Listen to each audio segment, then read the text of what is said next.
When you switch political parties when you're in your early adulthood, occasionally you feel guilty. People that you know expected you to grow up and act a certain way and be a certain way, and you feel like you didn't live up to their expectations. And then Kamala Harris starts to talk, and you realize that you absolutely made the right decision, and you need to sometimes double down and go even further than you did before.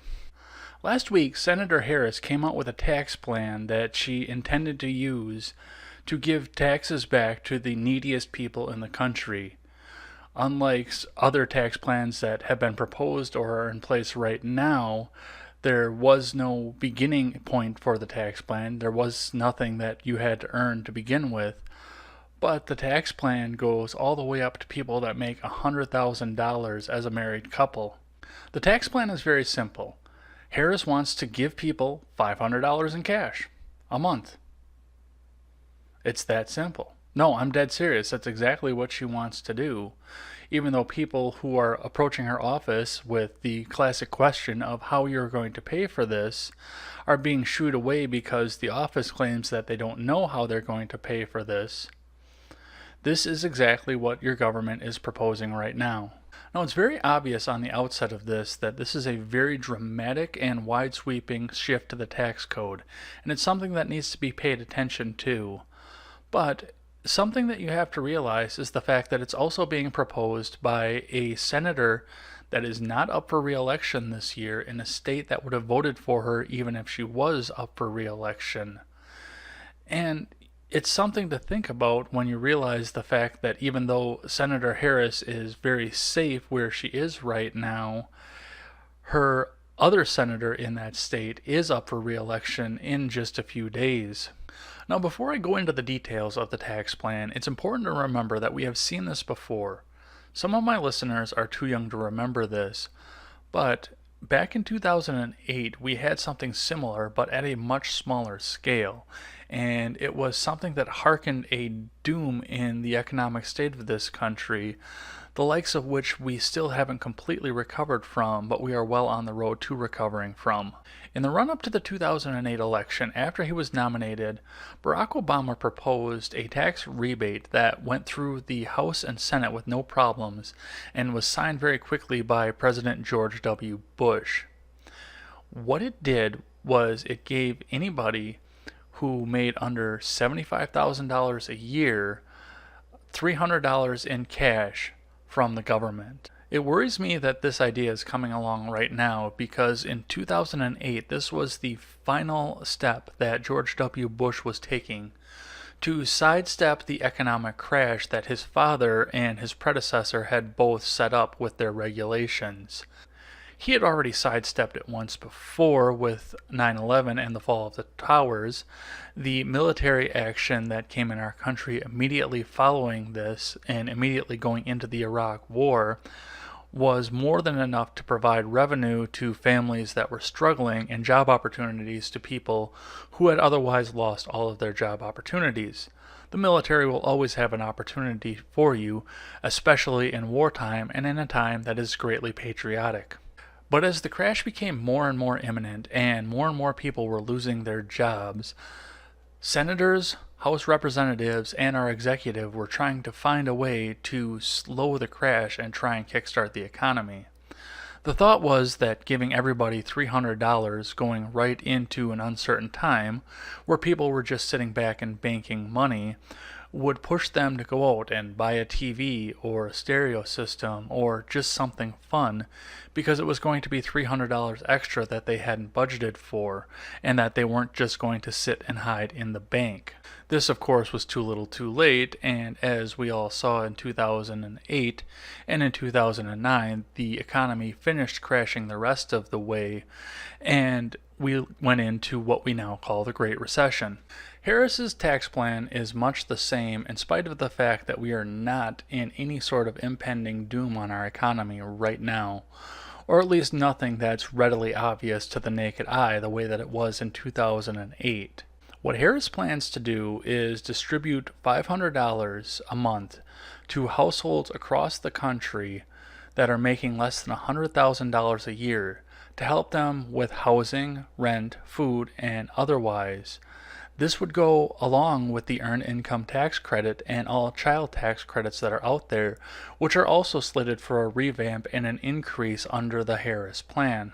According to Vox, the only people who would not be receiving any sort of tax credit at all would be people who don't earn any money at all.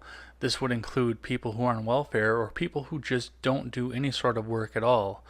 People who would be living with their parents or living as wards of the state.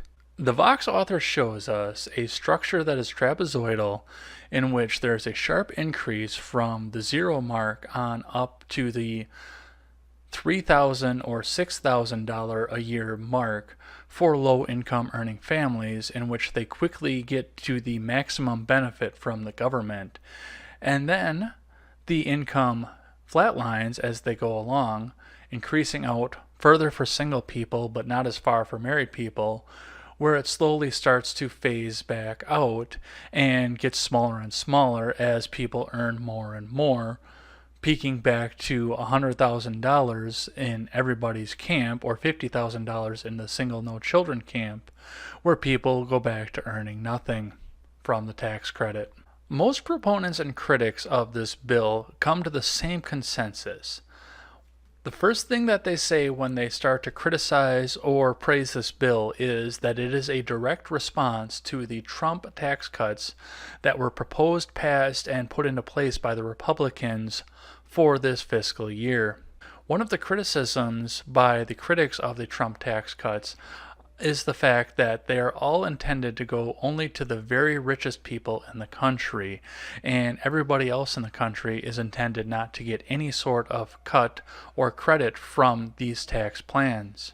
While we've already talked at length about the Trump tax cuts, it's important to note in the environment that we're looking at right now, especially the environment that we're going into, the fact that the Republican tax credits were intended to go to people who were paying taxes in. This was not intended to include people who fell under the Earned Income Tax Credit or the people who got benefits from either the federal or the state government, thus putting them in a negative tax situation. In fact, the Earned Income Tax Credit was expanded under the tax plan in order to make sure that more people who were at more risk got everything back that they paid in throughout the year in taxes.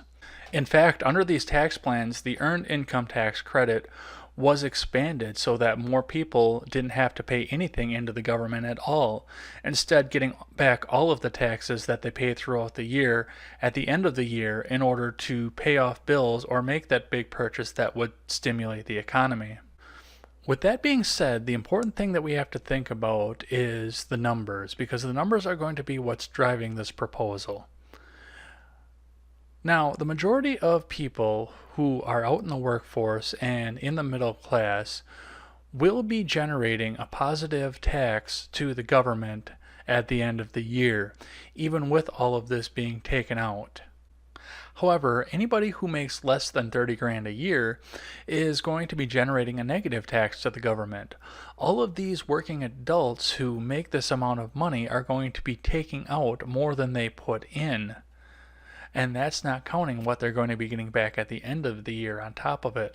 Now, with negative tax revenue coming from the government by large amounts of people across the country, this is obviously going to come at a cost to the taxpayers in this country who have netted a positive tax into the government. The majority of people who have studied this proposal already are saying that the equivalency of the tax loss that would come out of such a proposal would be almost equivalent to the loss of revenue that came from the Trump tax cuts, or at least what's going to be proposed. And this is not counting adding of people to the labor force that came from the Trump tax cuts. I said earlier in the video that this was a direct response to the Trump and Republican tax cuts because it almost seems like that's exactly what this is. This is giving Democrats in the House and Senate an excuse to repeal the tax cuts that Trump put forward because they wouldn't otherwise be able to pass a budget in order to cover the costs that would come out of such a proposal. This is not minding the fact that we haven't had a budget since Obama was in office, but that's a topic for another time. What this bill has done is predicated and almost cemented the fact that Harris is planning on running for the presidency in 2020. There are critics of this proposal who call this a purchase of votes. They say that Harris is going out and buying votes from her constituents and the people across the country for $3,000 at a time. And in a way, I think this is possibly true. Even before the extremist socialist wing of the party took over the Democrat Party, Democrats have always been known for trying to appeal to the poorer people in the country and the working class. That's a part of the reason that this tax incentive has gone up all the way to $100,000, because as we go further and further in the Trump economy and we get more and more people back to work and we fill more of these 7 million open jobs, more and more people are coming above the poverty line and getting breathing room. They almost don't need the government to hold their hands anymore, so we come to a point where you have to pay them cash outright in order to get their votes, or not surrender those votes to Republicans. This leads me to the point that I addressed earlier that I said I was going to talk about later in the video, and that is my fear going forward, as it seems that this bill is trying to get people back hooked onto government assistance, or at least supporting the idea of the government assisting people. We saw in 2008 a tax rebate going to a relatively high income bracket of people and everybody that was under that income bracket. We saw that right in the wake of an economy that was crashing naturally. We weren't forcing it to crash. It was just crashing based on ideas that were put forward in the late 80s and all through the 90s. With the fact that this is happening again and almost the same bill is being proposed except on a much, much larger scale, I do have a fear with the run-up to the 2020 presidential election, which is going to be starting in just a couple of weeks, I might add, that Democrats, should they be able to come into power in 2018 and also in 2020, plan on crashing the economy, trying to destroy everything that we've done going forward in order both to secure a new and existing voter bloc for themselves for years to come, and also to discredit all Republicans who were in place when we got the bull market that we are in right now. Right now, things look great across this country for almost everybody out there. And for the people that it doesn't look great for, there are 7 million jobs out there that are waiting for people to run up and take them. There are people that are looking to hire and looking to hire massive numbers of people. And with these 7 million jobs sitting here waiting, it's only natural that wages are going to start increasing, especially depending on what happens in the midterms and how much confidence businesses can continue to have after 2018. But this is eventually going to come down at some point in the future. I'd give it 20, maybe 30 years, depending on what's going to happen. However, especially if Trump were to be the last president, or the Republicans, the last term members, if the economy were to crash in, say, 2022 or maybe 2026, it would still be linked right back to Trump and directly linked to the Republicans that passed the tax bill. I try not to get too tinfoily when I talk on this channel, but with the level of Trump derangement syndrome that's going on in this country, sometimes I do wonder what would happen if Democrats were to take power and artificially crash the economy. And with a proposal like this that so closely mirrors the harbinger of the last economic crash, it does make me wonder if that's going to be something that is to come. I don't want to come out right and say it and indict somebody who is innocent in this, but it does make me wonder sometimes if this is what's coming on and this is what's being planned for us going forward. I do know this for sure. Our economy is chugging along great right now, and we have people that are going back to work and going to work for the first time in good jobs that have confidence and have the ability to buy things and get insurance and take care of the people that they love. People that never thought they were going to have the opportunity to do this again in their lives. I strongly oppose this proposal because I believe that this is going to go and undo all of this, especially with the fact that in order for it to be even remotely economically feasible, which it still won't be, the first thing that would have to happen would be it would have to rescind the Trump tax cuts that have helped kickstart this economy and put all of these people back to work. We definitely have an interesting election cycle coming up that will be beginning just as soon as we finish this election cycle and go and vote in a couple weeks. There's going to be a lot of drama going through our country, and we are going to have to sit back and watch and see what happens while we wait to see who comes into the White House in 2020 and what their proposals are. What do you think about this proposal, and where would you fall on it? And what would you do with that extra $500? Would you use it, or would you give it back? I always welcome a thoughtful and positive discussion in the comment section below, and especially over on Twitter. That is at EdsBlogTwitter with a 1 in place of the I. Thanks as always for listening to this show and supporting this channel. And remember, never take the words of bloggers, podcasters, or journalists as gospel. Find all the facts and draw your own conclusions. Take care. You're